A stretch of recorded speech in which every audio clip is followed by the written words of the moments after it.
Hopefully मैंने तो film देखी है, मुझे अच्छी लगी। तो 26 तारीख को रिलीज होने वाली है।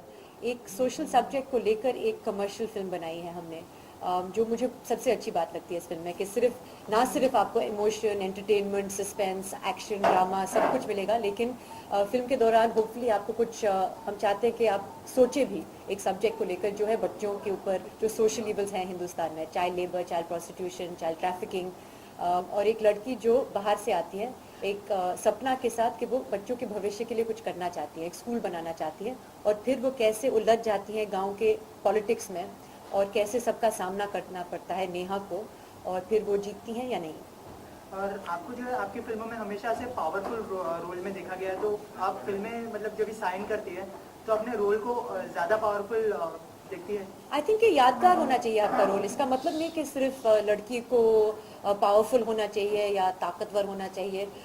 अगर कुछ सीन्स हैं जहाँ पे आप परफॉर्मेंस करने का मौका मिलता है ताकि लोग आपको याद रखें फिल्म के बाद, तो फिर मुझे अच्छा लगेगा। तो I have done girl next door type of roles, I have done detective type of roles, inspector type of roles, जहाँ पे मुझे मतलब पीटने का मौका भी मिला। इस फिल्म में मैं कमज़ोर दिखती हूँ, लेकिन हम आपको एक जो नारी शक्ति जो होती है आत्मिक रूप की, तो वो दिखा रहे हैं। Not a physical strength but an inner strength, जिसके जरिए वो लड़ सकती हैं और लड़ती हैं।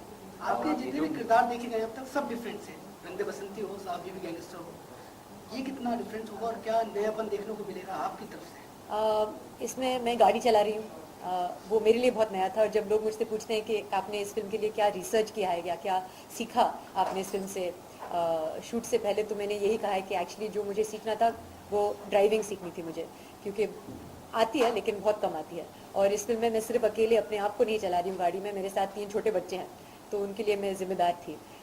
सो अपार्ट फ्रॉम दैट, क्योंकि नेहा एक एनआरआई लड़की है, मैं एनआरआई नहीं हूँ, लेकिन शहर में I been brought up in a शहर, तो मुझे गांव जाने के कम मौके मिले हैं। तो वही फ्रेश नज़रिए से मैं गांव जाती हूँ, तो सब कुछ अपनी आंखों से पहली बार देखती हूँ, जैसे कि नेहा देखती है। तो there was a lot of similarities between Neha and Soha from that angle. Recent फिल्मों की बात करें जैसे कि मर्दानी है, मैरी कॉम आई थी अभी, तो क्या इस फिल्म में भी आपका रोल कुछ इसी तरह इम्पैक्ट होगा आपके रोल का? आई थिंक मर्दानी और मेरी कॉम में बहुत ही पावरफुल रोल्स थे, डेफिनेटली वुमेन ओरिएंटेड सब्जेक्ट्स थे, और मैं बहुत ही खुश हूँ कि बॉक्स ऑफिस में उनको सराहा गया है। इससे पहले भी क्वीन पिक्चर आई थी और रागिनी MMS2 आई थी, उसमें भी फीमेल प्रोटैगनिस्ट रोल्स थे, अलग किस्म के पिक्चर्स थे, लेकिन वो भी चले। तो ऐसा हम नहीं कह सकते कि अभी आपको एक हीरो, मेल हीरो की ज़रूरत है बॉक्स ऑफिस सक्सेस के लिए, लेकिन मेरा अभी भी मानना है कि अगर औरत है फिल्म में, जो सेंट्रल सब्जेक्ट होती है, फीमेल ओरिएंटेड है, तो कंटेंट पे ज़्यादा ध्यान देना ज़रूरी है। जैसे कि इस फिल्म में कंटेंट ड्रिवन है, परफॉर्मेंस ड्रिवन है।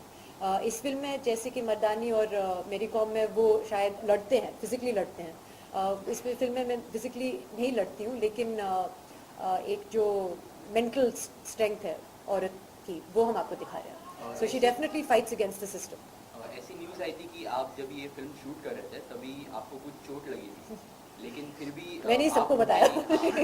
लेकिन आपने फिर भी शूट रुकाया नहीं और Yes. You continued with it. Yes. तो ये सच है या? ये बिल्कुल सच है, मेरे पास एविडेंस भी है, प्रूफ है। मैंने अपने फ़ोन से मैंने तस्वीरें ली अपने हाथ और पाँव की, क्या जहाँ पे सब ब्रूजिंग वूजिंग हुई थी, लेकिन टाइम पे नहीं। जब मैं शूट के बाद घर जाने के बाद, ना धोने के बाद, जब मैं रिलैक्स हो गई, तब मुझे पता चला।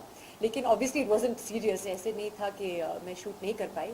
जब हम एक स्ट्रगल सीन कर रहे थे, एक मोलेस्टेशन सीन है इस फिल्म का, बहुत ही इंपॉर्टेंट सीन था, तो 5-6 गुंडों के साथ मैं टकराती हूँ और उनके साथ झगड़ा होता है, जहाँ पे वो मुझे कैप्चर करते हैं। जब आप स्ट्रगल करेंगे 5-6 लोगों के साथ, जितना आप स्ट्रगल करेंगे उतना ये चोट आपको मिलेगा।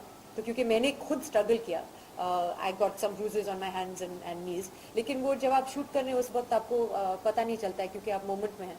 सिर्फ घर जाने के बाद आपको पता चलता है। फिर मैंने ये तस्वीरें लेके अपने प्रोड्यूसर को भेजे कि देखो मैं कितनी कमिटेड हूँ, मैंने ये सब सफ़र किया। सोनम, फिल्म का आगाज़ जो हुआ है वो आपकी बाजुबानी आगाज़ हुआ है। रविंद्रनाथ टैगोर साहब की कुछ लाइनें आपने पढ़ी हैं, जी। इससे आगाज़ भी होता है और अंजाम भी होता है। जी सही, आपने कहा कि कुछ लोग तो कह रहे कि मैंने गाया है इस फिल्म में, मैंने बिल्कुल गाया नहीं है, जो इस फिल्म की भलाई के लिए ही है। लेकिन कुछ लाइंस हैं जो मैं अपने साथ लाई हूँ, क्योंकि मैं बोलना चाहती हूँ।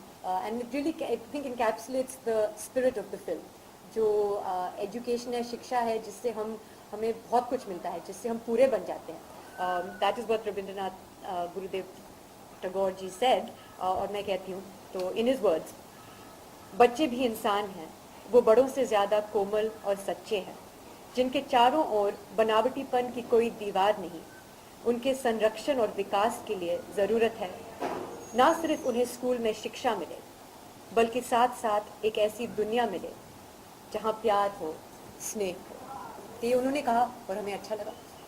मैम, चार फुटिया छोकरे, ये फिल्म का जो टाइटल है वो स्टोरी से कितना जस्टिस करता है? बिल्कुल जस्टिस करता है। सबसे पहले चार फुटिया छोकरे कैची टाइटल है जो हम सबको अच्छा लगा। It sounds nice only. और फिर इस फिल्म में तीन चार फुटिया छोकरे हैं जिनके साथ मुझे काम करने का मौका मिला। और एक्चुअली इस फिल्म के शूट के दौरान ही बड़े होते गए हैं और अभी पता नहीं, I think they probably my height.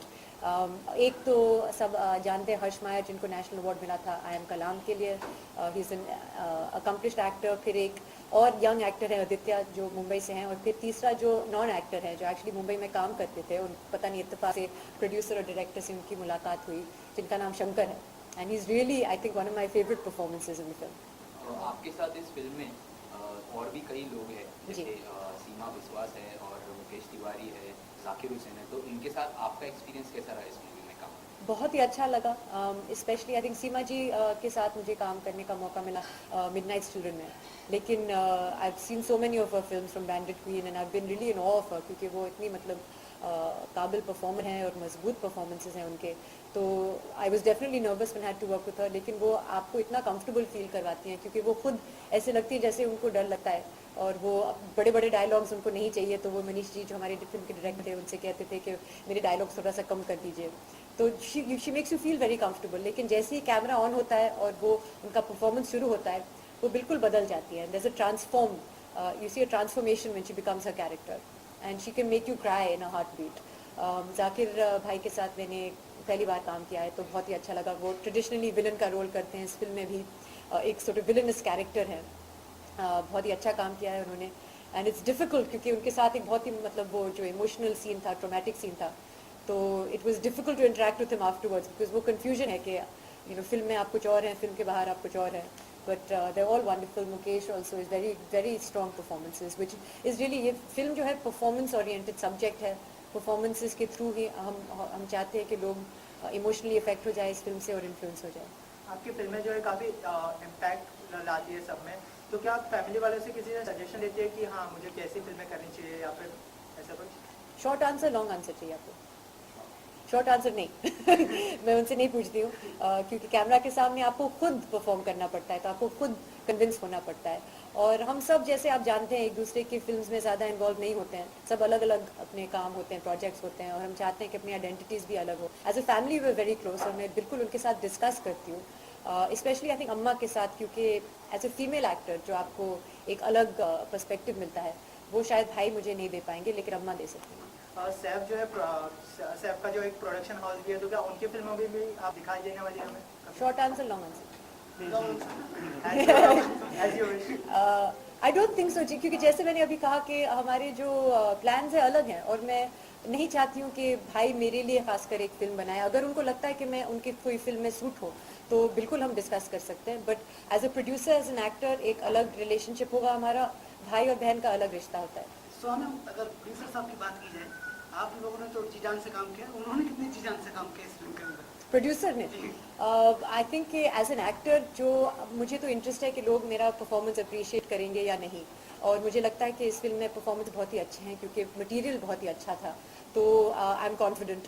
अगर मैं इस फिल्म की प्रोड्यूसर होती तो मुझे थोड़ा सा डर लगता होगा इस वक्त, क्योंकि फिल्म अभी रिलीज़ पर है और ये सब्जेक्ट जो है इट्स अ कमर्शियल सब्जेक्ट, लेकिन एक छोटी फिल्म है क्योंकि इस फिल्म में कोई हीरो नहीं है, ऐसे नहीं है कि कोई बड़ा मेल स्टार है जिसके ज़रिए आपको कुछ कॉन्फिडेंस मिलती है, क्योंकि हिंदुस्तान में हम स्टिल काफ़ी मेल स्टार क्रेजी है। तो आई थिंक कि बहुत ही मतलब मैं उनको बधाई देना चाहती हूँ, मैं मानती हूँ कि बहुत ही ब्रेव हैं कि उन्होंने इस फिल्म को बैक किया है। मुश्किल बात है और कम पैसों और बहुत मतलब पैशन के साथ ये फिल्म बनी है, तो I wanted to do well at the box office for that. अगर सोनम म्यूजिक की बात करें तो कितना जबरदस्त लगा मुझे। मुझे इस फिल्म में गाने बहुत ही इम्पोर्टेंट है और बहुत ही अच्छे गाने हैं, and we are very lucky to have people like Malini Awasthi ji और शारदा सिन्हा जी जिन्होंने इस फिल्म के लिए अपनी आवाज़ दी है। And there is a beautiful song also by Rabindranath Tagore that actually हमारे प्रोड्यूसर जगविबा दत्त खोसला उन्होंने खुद गाया है अपनी खूबसूरत आवाज़ में.